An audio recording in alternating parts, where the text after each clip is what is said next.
साथियों, आज वाराणसी शहर में उत्तर प्रदेश का वामसेठ और राष्ट्रीय मूल निवासी संघ का राज्य अधिवेशन के दूसरे सत्र का प्रबोधन सत्र चल रहा है। इस सत्र का विषय है उत्तर प्रदेश में फूले साहू अम्बेडकर की विचारधारा का उत्थान और पतन के एक गहन चिंतन। दूसरा है जिस कौम को अपना इतिहास पता नहीं रहता, इतिहास उसे सबक सिखा देती है। साथियों, प्राचीन इतिहास में वाराणसी ब्राह्मणवाद का एक विशाल केंद्र था। वाराणसी से ही बुद्ध ब्राह्मणवाद के खिलाफ आंदोलन शुरू किए थे। बुद्ध का आंदोलन वर्ण व्यवस्था के खिलाफ आंदोलन था। मध्यकाल में वाराणसी से ही संत कबीर और संत रविदास ने ब्राह्मणवाद की व्यवस्था, जातिवाद की व्यवस्था, छुआछूत और असमानता के खिलाफ उनका आंदोलन था। आधुनिक भारत में 19वीं सदी के महान क्रांतिकारी पुरुष महात्मा ज्योतिराव फूले 19वीं सदी के महान क्रांतिकारी पुरुष थे। साथियों, फूले साहू और अम्बेडकर के उत्थान के बारे में मैं अपना विचार पहले प्रकट करूंगा, फिर पतन के बारे में मैं बताऊंगा। साथियों, 19वीं सदी के महान क्रांतिकारी महापुरुष महात्मा ज्योतिराव फूले सामाजिक क्रांति के प्रमुख, सामाजिक क्रांति के प्रणेता थे। वो अपना जीवन जाति भेद, वर्ण भेद, धर्म भेद और लिंग भेद के विरोध का था। महात्मा ज्योतिराव फूले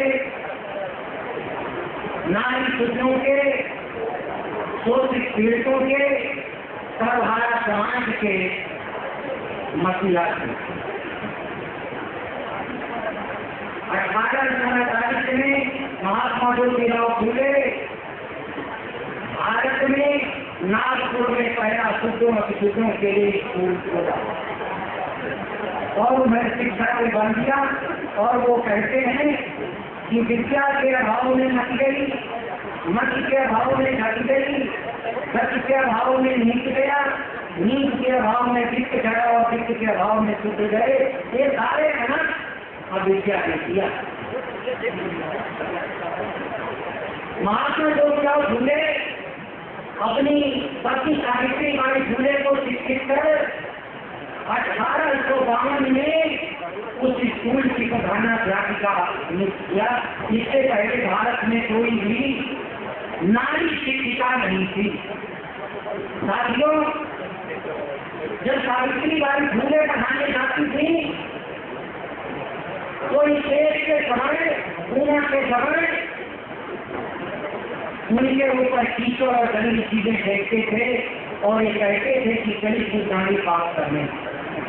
सावित्रीबाई फूले एक साड़ी लेकर स्कूल जाती थी और गंदी होने के बाद बदल लेती थी। जब वापस लौटती थी तो गंदी साड़ी को पहन लेती थी, क्योंकि रास्ते में पुनः गंदी ही होनी थी। राष्ट्रपिता महात्मा ज्योतिराव फूले शूद्रों के बहुजन समाज में व्याप्त अज्ञानता, धर्मांधता को दूर कर गुलामी की जंजीर से मुक्त कराना चाहते थे। 1856 में इनके ऊपर जानलेवा हमला हुआ तिरसठ में इन्होंने अपना कुआं सिखों के लिए खोल दिया था। महात्मा ज्योतिराव फूले विधवाओं के लिए आश्रम और उनके रहने के उनका पुनर्विवाह किया और यहाँ तक कि ब्राह्मणों की विधवा गर्भवती महिलाओं के लिए प्रसूत केंद्र भी खोला था। 23 दिसंबर 1873 में सत्यशोधक नामक जो सामाजिक संगठन था वो जातिवाद, छुआछूत, धर्म की संकीर्णता और मनुष्य द्वारा मनुष्य के ऊपर जो शोषण के विरोध का था।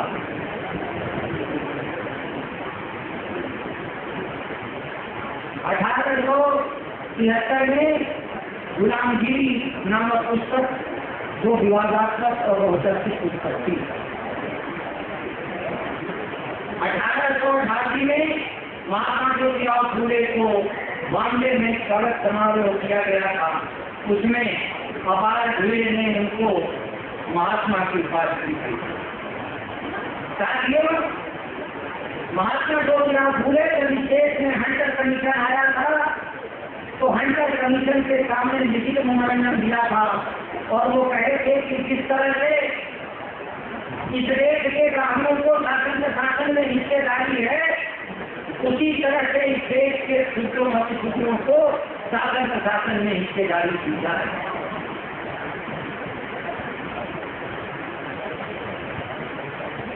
महात्मा ज्योतिराव फूले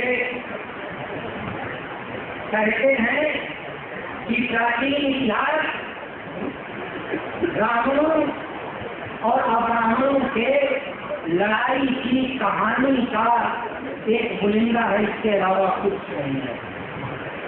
इसको बाबा साहब अम्बेडकर भी कई पुस्तकों में लिखे। साथियों, छत्रपति साहू जी महाराज महात्मा ज्योतिराव फूले के परिनिर्वाण के बाद उनके कारणों को लेकर आगे बढ़े।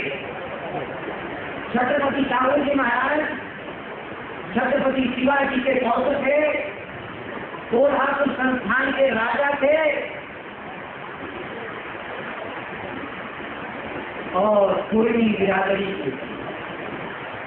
1890 में महात्मा ज्योतिराव फूले के परिनिर्वाण के बाद छत्रपति साहू जी महाराज उनके कारणों को लेकर के आगे बढ़े। उन्होंने शूद्रों और शूद्रों के लिए शिक्षण संस्थान और उनके रहने के लिए छात्रावासों का निर्माण किया था। साथियों, महात्मा फूले के परिनिर्वाण के बाद वो खुलकर ब्राह्मणवाद का विरोध किया। वो अपने जन्म दिवस के अवसर पे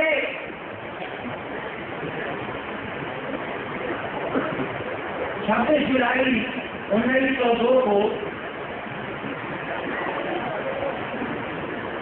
पिछड़े वर्ग का 50% रिजर्वेशन किया। उससे पहले हर चीजों पे ब्राह्मणों का अधिकार था। इसे काम की सारी निर्णय से ब्राह्मण बहुत नाराज हुए और उन्होंने काफी नाराजगी महसूस की और छत्रपति साहू जी महाराज ये देखते हुए जो 50% रिजर्वेशन था उसको 1919 में 90% कर दिया। साथियों, 6 मई 1922 को छत्रपति साहू जी महाराज का निधन हो गया। बाबा साहब अम्बेडकर 1916 से लेकर के 1956 तक हमारे समाज के लिए लड़ते झगड़ते रहे। जब इस देश में 1918 में फाइनल कमीशन आया था तो बाबा साहब फाइनल कमीशन के सामने लिखित मेमोरेंडम दिया था। उस समय बाबा साहब की उम्र 27 साल की थी और 27 साल की उम्र में बाबा साहब अम्बेडकर ने हमारे समाज के प्रतिनिधित्व की बात करी। साथियों, बाबा साहब अम्बेडकर हमारे लोगों के लिए लड़के झगड़ते रहे। 1928 में साइमन कमीशन आया।